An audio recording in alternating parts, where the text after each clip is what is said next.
नमस्कार, मी वैद्य अश्लेषा गोखले. संजीवन वेदा चॅनलवर तुमचं सर्वांचं स्वागत आहे. पावसाळा आला आहे.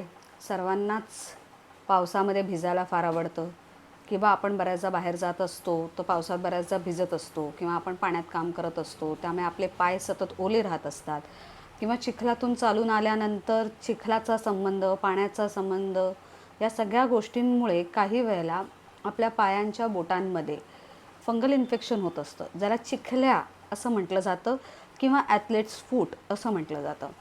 आता हे बऱ्याच बायकांना याचा त्रास पावसाळ्यात खूप प्रमाणात होत असतो. तुम्ही यासाठी काय करू शकताय? तुम्हाला चिखल्या होत असतील तर कडुनिंबाचं पान घ्या, पाण्यात टाका, उकळा, त्या पाण्यामध्ये पाय बुडवा आणि छान स्वच्छ पुसून घ्या. त्यानंतर थोडंसं खोबरेल तेल घ्या, त्याच्यात भीमसेनी कापूर टाकून पावडर करून त्या तेलात टाका आणि ते मिश्रण तुम्ही झोपताना लावू शकताय.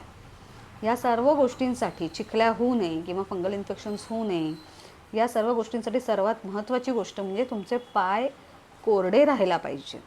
खूप अंशी जर पाय ओले राहत असतील, आता काही जण ऑफिसला जाताना बूट घालून जातात कारण बुटाची सक्ती असते, अशा लोकांनी आपले सँडल्स वापरावे जाताना आणि ऑफिसमध्ये गेल्यावर पाय स्वच्छ पुसून बूट घालावे. कारण आपण जितके ओले ठेवणार आहोत पाय, त्यामुळे मॉइश्चर तिथे जास्त राहून तुम्हाला फंगल इन्फेक्शन होण्याचे चान्सेस जास्त आहे. कडुनिंबाची पावडर, तुळस पावडर हे सगळं तुम्ही तिथे कोरडं राहण्यासाठी वापरू शकताय. जंतुनाशक पावडर जे आयुर्वेदात सांगितलेले आहे ते आयुर्वेदिक सल्ला घेऊन वापरू शकताय. पण आता खूप जास्त प्रमाणात तिकडनं पू येत असेल, खूप वेदना होत असतील तर जरूर तुमच्या वैद्यांना दाखवा, त्यांचा सल्ला घ्या आणि मगच उपाय करा. पण अगदी थोड्या प्रमाणात असेल तर मी सांगितलेला उपाय नक्की करून बघा. धन्यवाद.